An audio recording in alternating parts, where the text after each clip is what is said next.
नमस्कार दोस्तों, मैं अंकुर उपाध्याय स्वागत करता हूं आप सभी का एक बार फिर से अपनी नई वीडियो में। दोस्तों यहां पे आप सभी के साथ बात करने वाला हूं सबसे पहले FIDIs के डेटा के बारे में, ग्लोबल मार्केट्स के बारे में, गिफ्ट निफ्टी के बारे में और आज जो एक दुर्घटना घटी है उसके बारे में। और दुर्घटना है वो तेजस फाइटर जेट की तरफ से, जो कि दुबई में एयर शो के दौरान क्रैश हो गए हैं। दोस्तों ये देश के लिए बड़ी दुखद खबर है मेरे हिसाब से, इमेज के लिए काफ़ी खबर खराब है ये। और पर्टिकुलरली आप अगर कंपनी ड्रिवन देख रहे हो तो HAL के लिए तो ऑब्वियसली खराब है ही है, जिसके बारे में मैं डिटेल में आप सभी के साथ बात भी करूंगा। और कुछ स्टॉक्स जो एक्शन में होंगे मंडे, उसके बारे में भी डिस्कशन करेंगे। शुरू करते हैं बिना किसी देरी के एक एक करके चीज़ों को कवर करना। सबसे पहले FIDIs का डेटा में दिख रहा है FIIs आज बेच कर गए हैं एक बार फिर, और अच्छी खासी सेलिंग करी है। 1766 करोड़ की FIIs ने बिकवाली करी है दोस्तों आज। वहीं DIIs ने 3161 करोड़ की खरीदारी करी है। तो अपनी क्षमता अनुसार DIIs लगातार खरीद रहे हैं और आज भी खरीद कर ही गए हैं। वहीं अगर बात करें स्टॉक फ्यूचर्स की तो FIIs ने 560 करोड़ की बिकवाली करी है और इंडेक्स फ्यूचर्स में FIIs ने 822 करोड़ की बिकवाली करी है। तो आज FIIs ने ऐसा लग रहा है कि अचानक से मूड बना लिया बेचने का और भर के बेचा है भाई साहब। करीब 3000 करोड़ से ज़्यादा का बेचा है आज FIIs ने। अगर आप इंडेक्स फ्यूचर, स्टॉक फ्यूचर और कैश मार्केट को मिला लेंगे तो।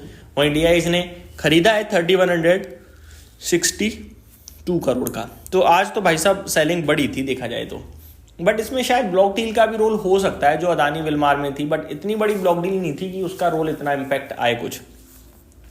बात करें US मार्केट की तो मिला जुला कारोबार है, जहां पे डाउ आधा % ऊपर, 200 पॉइंट्स मात्र ऊपर दिख रहा है। नेस्डैक करीब 1/3% नीचे ही ट्रेड कर रहा है एक बार फिर से। S&P 500 कुछ करने के मूड में है नहीं। रसेल 2000 ऊपर है 0.7%। तो ये अमेरिका का बाजार यहाँ पे अच्छा है, बाकी हर तरफ गिरावट। यूरोप के बाजार की बात करें तो फिट्सी बिल्कुल फ्लैट है और कैक बिल्कुल फ्लैट है, लेकिन डैक्स में करीब आप कह सकते हैं 0.7% की गिरावट देखने को मिल रही है। तो कैक डाउन है, बाकी सब ठीक ठीक दिख रहा है, कुछ खास हो नहीं रहा है। बात करें दोस्तों आप सभी के साथ खबरों की, तो पहले मैं आप सभी के साथ डिस्कस करना चाहूंगा HAL, Hindustan aeronautics limited. Monday इस स्टॉक के लिए दिन भारी हो सकता है दोस्तों।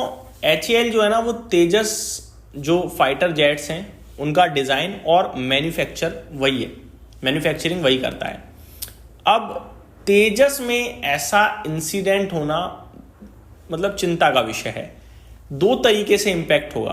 पहला, यार HAL बना गलत रहा है क्या, सरकारी कुछ बोल दे, ठीक है। दूसरा, HAL के ऊपर अब ये जांच पड़ताल होगी, डेफिनेटली है, कोर्ट में जाएगा मैटर, तो वो जवाबदारी कुछ हो सकता है।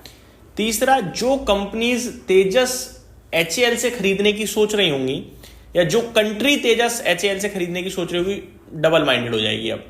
तो ओवरऑल बिजनेस पे इंपैक्ट आने वाले समय में हो सकता है कुछ दिखे। ऐसा तो नहीं है कि तुरंत आ जाएगा, लेकिन हाँ हो सकता है कुछ दिक्कत पड़े। तो ये आपके लिए डिटेल्स हो गई। और हो सकता है कंपनी खुद ही अब कुछ चेंज करे बनाने में, पॉसिबिलिटीज है ना, क्योंकि अभी तेजस हमने बनाए ही कितने हैं और उनमें से भी अगर कुछ ऐसे डैमेज हो रहे हैं एयर शो के दौरान तो वो चिंता का विषय है।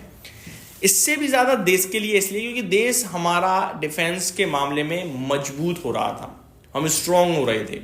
अब ऐसे इंसिडेंट से ना अड़ोसी पड़ोसी देश थोड़ा सा खिल्ली उड़ा सकते हैं, अब आप समझ ही गए होंगे। बट उन्हें ये नहीं भूलना चाहिए कि उनको उड़ाने के लिए तो हमारे पास बहुत कुछ है। बट कहने वाली बात यह है कि ये थोड़ा सा हमारे लिए एक सेंटिमेंटल इम्पैक्ट है। अब हर चीज़ शेयर से रिलेटेड नहीं होती है।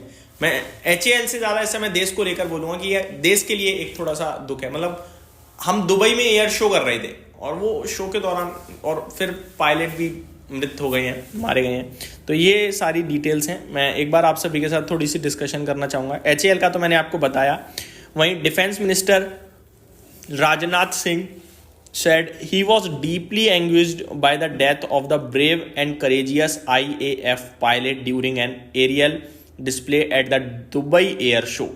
Extending his condolences, he said his heartfelt sympathies were with the bereaved family and added that the nation stands firmly with them in this tragic hour. तो दुख जताते हुए राजनाथ सिंह जी ने भी ट्वीट किया है। तो ऑब्वियस है, ये काफ़ी दुखद है पूरा इंडियन एयरफोर्स के लिए, मुझे लगता है पूरे देश के लिए, और वही चीज़ सब लोग कहते हुए दिख रहे हैं।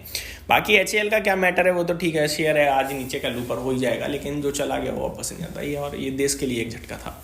अब बात करते हैं दोस्तों स्टॉक स्पेसिफिक न्यूज़ के बारे में।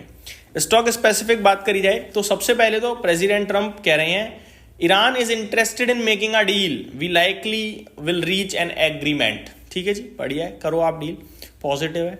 आगे देखा जाए स्टॉक स्पेसिफिक, कोई बड़ी न्यूज़ नहीं है ऐसी जो मैं आप सभी के साथ डिस्कस करूं। टाटा केमिकल की तरफ से कुछ अपडेट जरूर है जो बताना चाहूंगा। Plans to invest 135 billion rupees in soda ash expansion, 135 crore soda ash के एक्सपेंशन में निवेश करने की सोच रही है, विद 775 करोड़ रुपये इन्वेस्टमेंट इन सिलिका एक्सपेंशन, और सिलिका एक्सपेंशन में करीब 775 करोड़ का निवेश सोच रही है। अब आता हूं दोस्तों एक और बड़ी खबर के ऊपर आप सभी के साथ जो डिस्कस करनी है। रुपया अचानक से 1% इंट्राडे कमजोर हो गया है, मामूली बात नहीं है ये बहुत बड़ा मैटर है। जितना रुपये कमजोर होगा उतना FIIs बाजार से भागेंगे, क्योंकि भैया उन्हें पहले तो रिटर्न नहीं मिल रहा, ऊपर से रुपये भी वीक हो जाएगा तो उनका करेंसी एक्सचेंज में भी दिक्कत। तो ये सारी चीजें नेगेटिव हैं जो कि देखा जाए अकॉर्डिंग टू FIIs, और रुपया कमजोर होना इकोनॉमी की भी हालत खराब बताता है। तो ये मेरी तरफ से आपके लिए अपडेट थी, उम्मीद करता हूँ डिटेल्स समझ में आई होंगी, पसंद आई होंगी। Thank you so much for watching this video, good night guys.